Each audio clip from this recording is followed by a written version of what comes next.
Hello and welcome to exam wings. Exam wings की इस video में आपका स्वागत है। आरबीआई ग्रेड बी का शॉर्ट नोटिफिकेशन आउट हो चुका है और इस वीडियो में इसकी डिटेल इन्फॉर्मेशन पे हम बात करेंगे। हम सब लोग वेट कर रहे थे आरबीआई ग्रेड बी का, जो कि बाप ऑफ ऑल एग्जामिनेशंस भी जाना जाता है। तो इस वीडियो को लाइक करिए, सब्सक्राइब करिए और फिर आगे देखते हैं। चलिए, आरबीआई ग्रेड बी जनरल की इस बार की जो वैकेंसी है वो 66 वैकेंसी है general. This is not general OBC और कास्ट वाले जनरल की बात हो रही है, ये जनरलाइज पोजीशन है। तो ग्रेड बी जनरलाइज पोजीशन की वैकेंसी 66 है। Department of economics and policy research में 21 वैकेंसी है। Department of statistics and information management में 7 और टोटल वैकेंसी इस साल 94 आई है।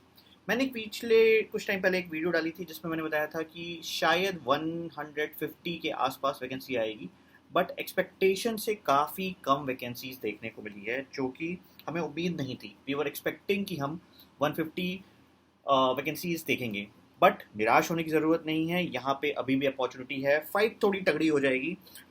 अपॉर्चुनिटी थोड़ी कम है बट लगना ज़्यादा ज़रूरी है, ठीक है।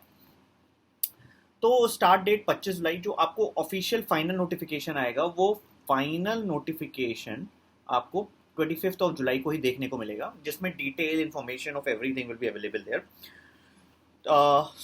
अभी जो ये नोटिफिकेशन है ये शॉर्ट नोटिफिकेशन है। तो start date will be examination की 25 जुलाई, एंड डेट 16 अगस्त 6 बजे तक। इस बार 12 बजे तक, जैसे हम अक्सर आईबीपीएस के फॉर्म्स देखते हैं कि 12 बजे तक लोग फॉर्म भर सकते हैं।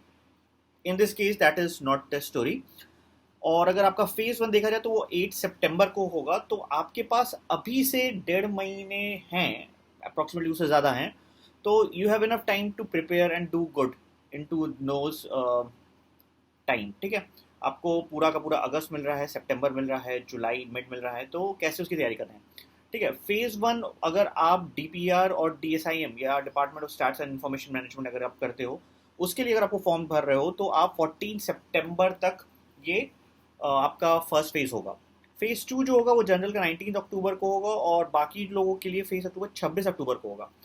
इंटरव्यू वी कैन एक्सपेक्ट कि दिसंबर के आसपास आपको इंटरव्यू देखने को मिलेगा for those who are finally selected for interview. तो ये इंपॉर्टेंट डेट्स की बात हो गई।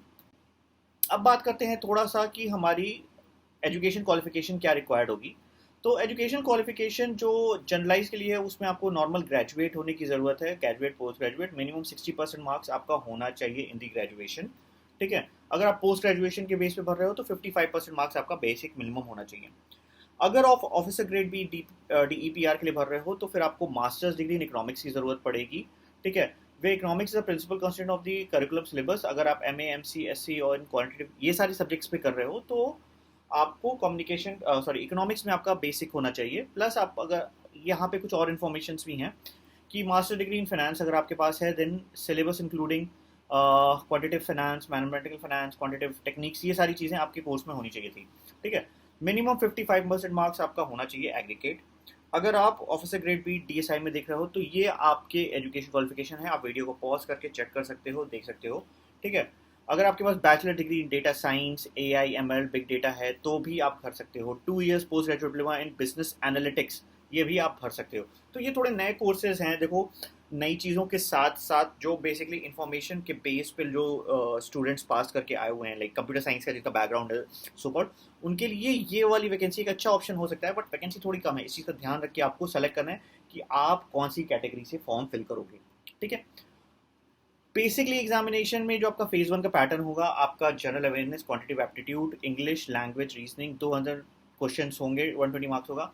इसका डिटेल ब्रेकअप मैं आपको आने वाली वीडियोस में दूंगा, जहाँ पे जब ऑफिशियल नोटिफिकेशन फाइनल आ जाएगा। General awareness 80 plus marks, 80 marks का आता है, जो कि एक बहुत बड़ा क्रूशियल रोल प्ले करता है in the examination of grade B examinations, ठीक है। तो ये आपको देखने की बात होगी कि अभी और कुछ चेंज तो नहीं आता है फाइनल नोटिफिकेशन में। उसके बाद हम बात करते हैं मेंस में। तो मेंस बेसिकली आपके 3 पेपर होते हैं, जिसमें आपको general candidates have to appear for paper 1 2 3, जिसमें आपको detail information again I will provide you कि पेपर 1 में क्या आता है, पेपर 2 में क्या आता है। आपका 50% ऑब्जेक्टिव, 50% डिस्क्रिप्टिव होगा, while paper 2 is descriptive only. तो ये सारी चीज़ें समझने की जरूरत है। Each paper will be 100 marks. ये सारी डिटेल्स कैसे कैसे क्या क्या चीज़ें होती हैं we will provide you in detail कि आपका social and economics and social issues पे एक पेपर होगा, then you will have English writing जिसमें आपके 3 क्वेश्चंस होंगे। पेपर 3 जो होगा आपका फाइनेंस मैनेजमेंट का कोर्स पेपर होगा, ऑब्जेक्टिव और डिस्क्रिप्टिव। ये बहुत ही अलग तरह का बैंकिंग से पेपर होता है अगर ऐसा देखा जाए तो in general. So it is very important how you do it and how you prepare for it. बहुत इंपॉर्टेंट है, आने वाले वीडियोज़ में हमारे चैनल्स पे हम आपको बताएंगे अगर आपका कोई क्वेरी है कैसे इसके लिए तैयारी कर सकते हो। We are not running any courses, तो मैं आपको फ्री में कहाँ से मटेरियल मिलेगा उस पर फोकस करते हुए आपको इन्फॉर्मेशन प्रोवाइड करूँगा। हमने एक वीडियो बनाई थी जिसमें आरबीआई ग्रेड बी की सैलरी कितनी होती है उसके बारे में आप वहाँ जाके देख सकते हो कि करंट सीटीसी क्या है। ये करंट है और it is under due revision होने वाला है जल्दी ही, ठीक है। सैलरी का तो जल्दी ही सैलरी आपको बढ़ी हुई मिलने के लिए देखने को मिल जाएगी। जब तक आप ज्वाइन करोगे सैलरी मोस्ट प्रॉब्लम तब तक आप बढ़ चुकी होगी क्योंकि आप 2025 में ज्वाइन करोगे। दिसंबर तक तो इंटरव्यू ही चलने वाला है। तो all the best, good luck, form fill करो और अगर कोई भी क्वेरी हो कुछ कमेंट सेक्शन में you can ask us. Thank you.